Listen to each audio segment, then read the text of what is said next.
Thank you for joining us. My guest today is the Chief Operating Officer of Invest in Africa, Ms. Wangeshi Muriuki. Thank you for joining me on the show today. Welcome. So who is or what is Invest in Africa?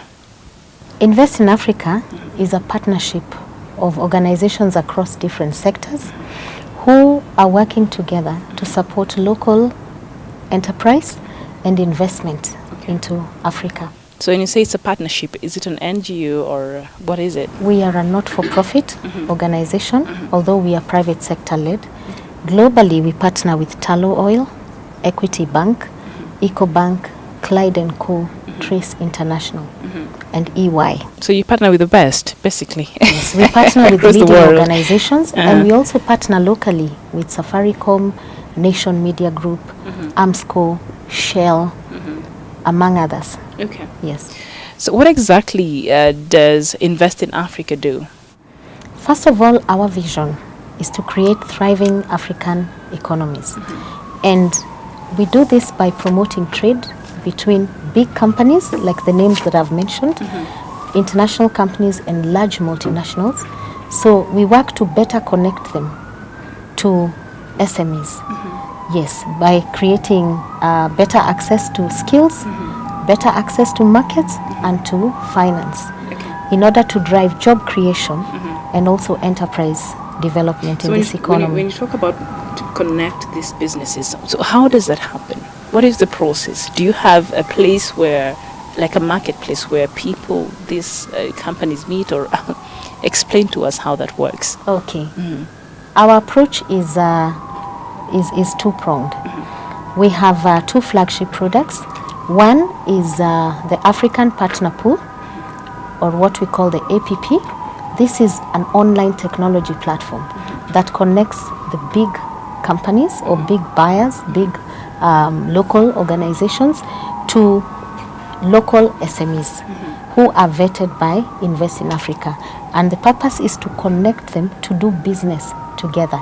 So the big companies usually advertise their tender and other procurement opportunities within the platform to these SMEs that we vet, who are registered suppliers on the African Partner Pool. Yes. So you vet these the SMEs, yeah? How do you validate? How do you know that this SME is legitimate? What is the process of vetting? Okay. First of all, our vetting process is informed by the needs of our buyers or our partners. You know, buying is a risky venture, and therefore businesses want to do businesses would want to work with suppliers who are credible, suppliers who are known. They don't want to harbor crooks in their supply chain. Therefore, our vetting process entails quite a rigorous process. Any SME who applies to join the platform has to fulfill certain requirements. First of all, there's a business questionnaire that addresses very many different, questions to gather information about the SME. And then there's also supporting documentation that is required. So they have to upload their certificate of registration, the tax compliance, the PIN of the organization, the CR12, which confirms the ownership of the business, the county trading license, and we also check them against the credit referencing. And what the vetting process entails is to authenticate the documentation and also confirm the information that is filled in this rigorous questionnaire that is actually true. We confirm that these businesses do exist. So before a supplier is validated, they've been checked out by Invest in Africa. So it is a process. Once an SME registers or a supplier registers and they filled out the 11 steps, there's an 11-step procedure, and upload the necessary documentation, they wait for 10 days. So during the 10 days, that's what Invest in Africa, there's a team of validators at Invest in Africa that works in liaison with government agencies, checks the documentation, confirms the referencing, and then We list them on the platform as validated suppliers. Okay. And currently we have more than 600 suppliers on the wow. APP. Okay. So these are visible to the big buyers Okay. on the platform. So how long has the company been in existence in Kenya, and is the company in other African countries? Okay, in Kenya, this is our second year. We've been around for 2 years. We launched Invest in Africa in June last year, and we launched the African Partner Pool platform just a few months ago in April. Okay. Yes, but the existence of Invest in Africa has been there. We've been there long before. It was set up in Ghana. So we operate in Kenya and also in West Africa. In West Africa, we've been operating for the last 5 years. Oh, okay. Yes. All right. So why do you think Invest in Africa is a good idea for Kenya? It's a very good idea for Kenya for several reasons. First of all, I mentioned that we have a flagship product, the African Partner Pool. It's the first platform of its nature. Where else will you see, is there a place where big companies can find credible suppliers and do business together, saving time? SMEs are struggling today to be visible to the big organizations. You know, they're struggling to get visible. They're struggling to be able to deliver to their expectations, the few who get to do business with multinationals. And then the other reason why what we are doing is so important is because besides the platform, our other flagship is capacity building. We have a business linkage program where SMEs gain critical skills to help them to deliver on these contracts. So we want SMEs to grow, we want them to scale, we want them to be able to access finance. So like I mentioned, we are working to create better access to markets through the platform, better access to skills, that's our capacity building program, and better access to finance. Okay. Yeah. So tell us about this the research that you carried out sometimes last year about the SMEs, and what was the objective of this research? Okay. The objective of the research was to understand the market. We had been in existence in Ghana, and obviously the two markets are totally different. Yeah, maybe we will get to that. You tell Yes. me the difference. So what we wanted to establish is there really an opportunity in Kenya, and what is it like to do business with SMEs? So we investigated about 30 organizations, big companies, multinationals, to understand the challenges that they were facing in doing business, to understand the procurement opportunities that were there, and to find out what needed to be done in order to have more SMEs be able to deliver to their satisfaction.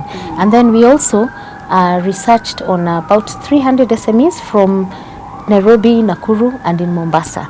The findings were very interesting. First of all, among the challenges facing SMEs, there were very many, but we narrowed down to about 5 themes. One is lack of quality and relevant training. SMEs, most SME owners are quite well educated, but the relevant education, the practical tendering skill is lacking in the curriculum that most of these programs that are there on offer. Secondly, which is very common, is lack of finance or access to finance from the financial institutions. Exactly. The third challenge was accessing opportunities. SMEs would love to do business with big companies, but where are the opportunities? How do they find them? And many times is when these big companies advertise the expressions of interest, they have long list of requirements. Even the language sometimes is not easily understandable to the SMEs. Yes. So of course that hinders their ability. Yeah. Yes. And then the fourth challenge was governance. Corporate governance. The uptake is not as high, or even though many SMEs have now accepted, or are putting in place governance structures. They have boards. There were still very many governance challenges. I'll just bring my wife to work for me. Exactly. And my cousin. Yes. Yeah. And the last one is the challenge of scale. I may be printing T-shirts, You know, I'm right here, I'm capable of printing T-shirts, but I cannot fulfill a tender, for example, for Safaricom that will require 1 million T-shirts in the next 2 days because I don't have the skill. I don't have the capacity. So that is what we established in the research, and this is what has informed our platform, the African Partner Pool platform, and also informs the curriculum for our capacity building program. Okay. Yes. So how after the research, and of course you have your findings, so now how do you use this information to solve the problems? Okay. We have used the initial information in building the functionality of the platform. The African Partner Pool platform is one platform, but it has 3 spaces. One is the tendering space, where SMEs can view the tenders, apply for the tenders, and other procurement opportunities for the organizations. Again, buyers or the multinational companies and the large local companies wanted a direct connection to a database of credible suppliers to cut down on the tenderpreneurship. So that is the one thing that we are doing. You know how people suffer because of tenderpreneurs, third-party brokers. So that is one thing. Industry. It is an industry, and that's one thing that we are doing. Again, learning. There's a space for knowledge for the SMEs. When they join the platform, apart from the business of tendering, there are hubs. There's a space that we call the Ujuzi Hub, where they can access quick reference guides. They can connect. We are now working to connect them to mentors, to coaches, ebooks, videos, and so on. And there's a third space for networking. SMEs need valuable connections. So because the platform hub has vetted suppliers, suppliers can meet and interact online and also do business with each other. Yes. Okay. Yes. Oh, wow. So 90% of all sectors is made up of SMEs. So how does this translate, especially in the Kenyan economy, if you just look at the Kenyan economy? First of all, in the Kenyan economy, SMEs are the engine of our economy 90%. because 90% of new jobs are created by SMEs. They contribute more than 45% to the overall GDP of the country. So this translates, this is very, very impactful for our economy, because what we are saying, more opportunities for SMEs to do business will mean growth for the SMEs. So we can amplify that impact. And this, of course, will spill over to the economy in terms of, when you look at the socio-economic impact, taxation, for instance. KRA has very high targets because we have to meet our budget. Who will finance that? It is the taxes that are paid, number of jobs that are created. One tender can actually support very many households. So we are saying that this income will not, or rather, the growth and the opportunities that are won, for instance, will not only help the government, but also contribute to household income. So when you look at the in-country value that is retained, the number of jobs that can be created, or the number of jobs being supported, is what we are really trying to do at Invest in Africa. Like I said, our vision is to create thriving African economies, and we've got to have a place where this actually happens, which is the African Partner Pool platform. Okay. I'm glad you're watching. This is The Point, and my guest today is the Chief Operating Officer of Invest in Africa, Awangeshi Muriuki. So welcome to the show. Thank you. So, statistics have shown that 70%, there's a 70% chance of failure by SMEs in the first 3 years. My question is, how can they be cushioned, against such? Is there even a chance, or what happens? What is the reasons why? Okay. So some of the reasons why SMEs will fail within the first 3 years of inception are very well covered in the research that we conducted last year on doing business with SMEs. So this research was conducted by Invest in Africa in partnership with Strathmore Business School. SMEs in Kenya are so many, first and foremost. Let me give the example of our country. Our research actually showed that there are more than 17 million SMEs. 17 million? Yes, but the ones that are running or being conducted formally are just about 7 million. So first of all, they are very So what many. happened to the 10 million? They just they are run informally.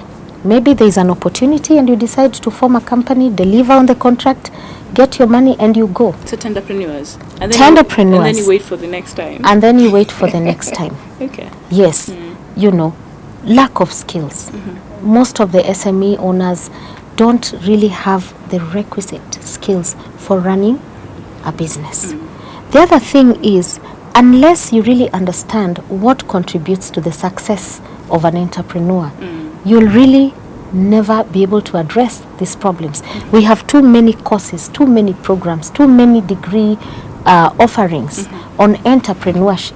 But do we really have entrepreneurs? Have we understood what goes into the mind of an entrepreneur? Why do, some succeed and others Fail.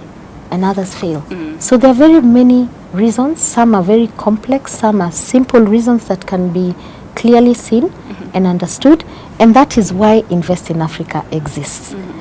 We are very, very keen and committed to building the capacity of SMEs so that they don't die, so that they can grow and expand as more opportunities arrive. We partner, for instance, with Strathmore Business School.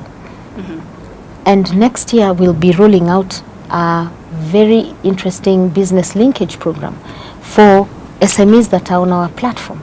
They will be able to apply. It's going to be a funded program. Okay, SMEs will just contribute to a percentage of that, and they'll be able to learn about entrepreneurship. The curriculum is informed by the same research. So if we are going to have any interventions, they've got to be practical, they've got to be based on the real challenges, not on just academia or what we think can be borrowed from another economy into our market. Our market is very different. Can borrow from Alibaba. We can borrow from Alibaba, but we need to contextualize what are the real issues in business. Our hub, our platform has a hub where SMEs can learn. Okay? So for us, we want to contribute to that. We want to ensure that the number of SMEs dying gradually declines, and that's why we work with partners who share the same aspiration. Our partners consider themselves successful when the number of SMEs that is growing, scaling, is also growing in the country. It means it's good for the economy, it will be good for the government, it will be good for the household, and everybody else is happy. Okay. Yes, that's how we create a thriving economy. Okay. So is there a chance that an SME, or what are the chances or the odds that an SME can be revived or resuscitated after its failure, or mostly the entrepreneur will decide to just move on to other things? Of course, it can be revived, but it depends on a number of factors. One is the will of the entrepreneur to revive it. Secondly, is their will also to pay the price to revive it. And you cannot revive or resuscitate a business unless you address the challenges of why the business failed in the first place. I'll give you... Sorry? Reinvention, does that come into play? Reinventing the business, yes, through innovation. Yes, you can reinvent a business. You can revive a business. You can resuscitate a business. Just because you didn't succeed in Nairobi doesn't mean you can't succeed in Meru. You know? Okay. Yes. So those are the factors that sometimes one has to consider before, if you have to revive, if you have to address the issue of failure. Was the business model right? Are you in the right business in the first place? You know, do you understand your competition? Do you have a strategy? So those are some of, those are some of the issues that SMEs will need to address, or rather SME owners will need to address. Okay. So how does bribery and corruption negate SMEs' efforts in getting maybe tenders? It really does, because first of all, it increases the cost of procurement. Yeah. And Not everybody will want to bribe. Not everyone can afford to bribe. I've never bribed. Yeah, same here. I don't bribe. I don't believe in I don't bribing. plan to bribe. Exactly. And there are people who believe that. They just want to do a clean, straight business. Yes. Actually, our partners believe in that. That's why they are in this platform that is cutting down on third-party brokers. Ah. Yes. Yeah. So we want to lead the way. cartels. The cartels. We want to lead the way as Invest in Africa Yeah. because our platform is on offer to buyers who want to do business transparently, who want to cut down on tenderpreneurship. Invest in Africa does not get involved in the procuring process.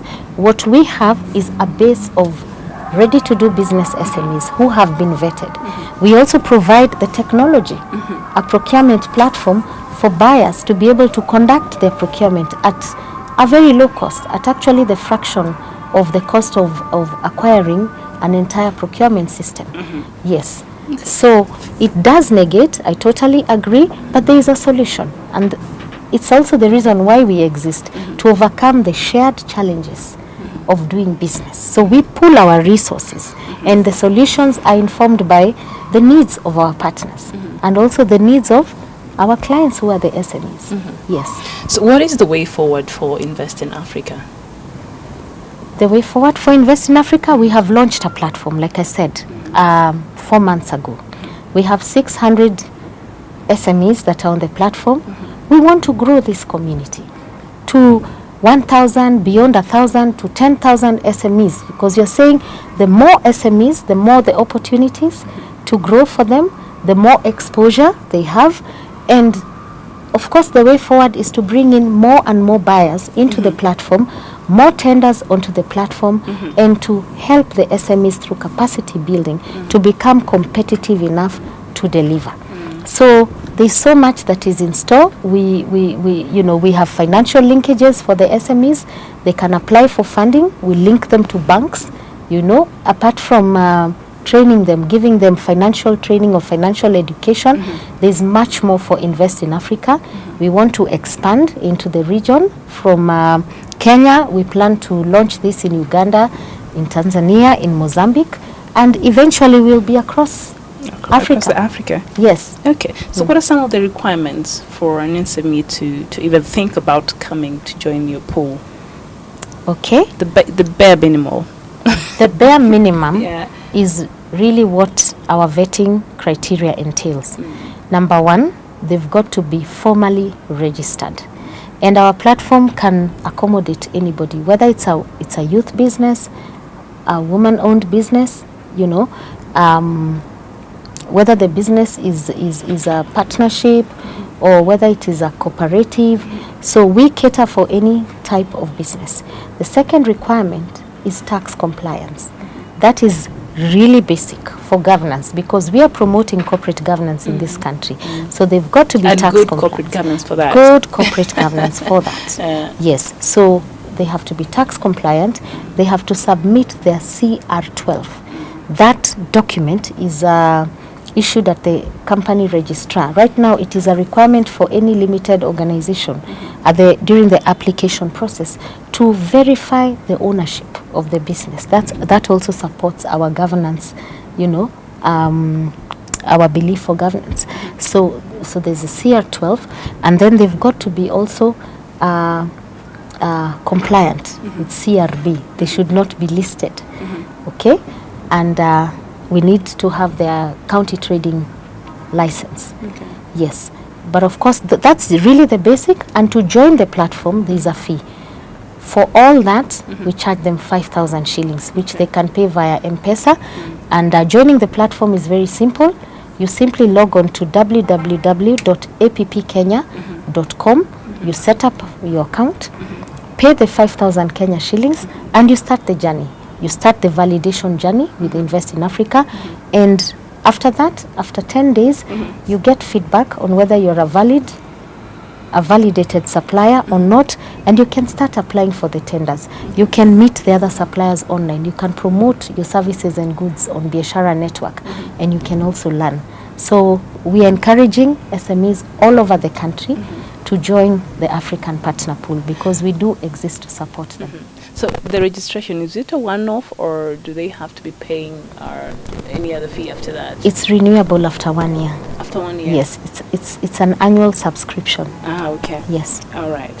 So have you had a situation where one of the SMEs in your pool disappointed a client?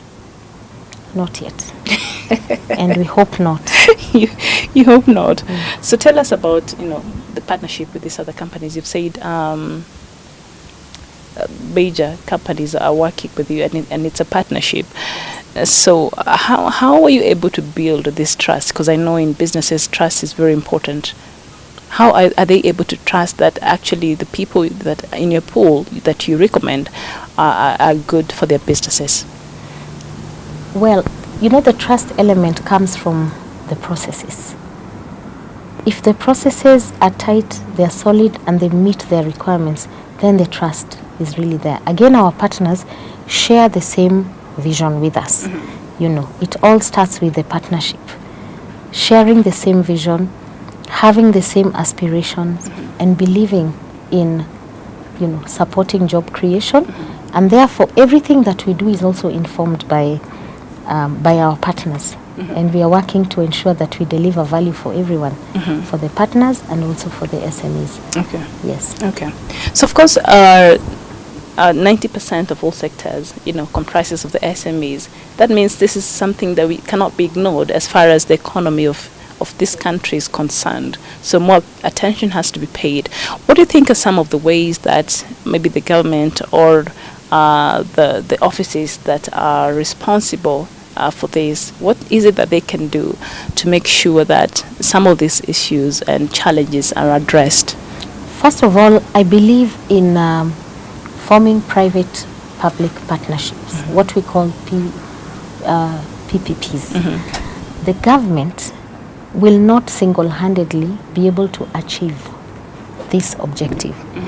Look, we are a private sector initiative, but what are we already doing? We are supporting the government, the agenda for government on taxation.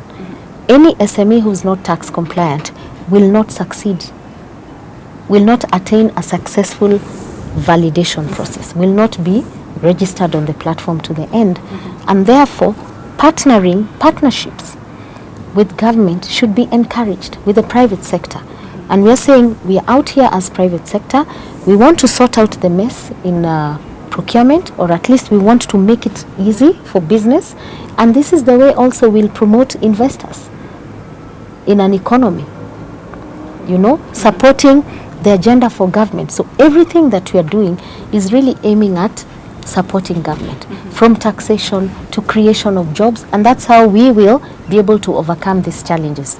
So the government is doing much, but it hasn't done everything that needs to be done. So they have to be open to partnering with organizations like Invest in Africa and other similar organizations that are working to support their cause. Okay. Yes, and we actually partner with Ken Invest. That is a public sector organization. We soon are hoping to reach out to more ministries and other relevant government organizations like the AGPO, because we are working to support their agenda. Okay. So Wangeshi Muriuki, it was really wonderful to have you on the show, and keep doing the good job. And I'm sure many businesses out there, if you've been watching, then this could be the right platform and place where you could network, and also you never know, get more opportunities, and if you've been having problems with the cartels and the tenderpreneurs, then this is stress-free for you. So it could be a good idea to go check their website. Could you repeat that? Yes, our website is www.appkenya.com. Go get yourself signed in. And until next time, I am Miriam Magutu. Thank you for watching.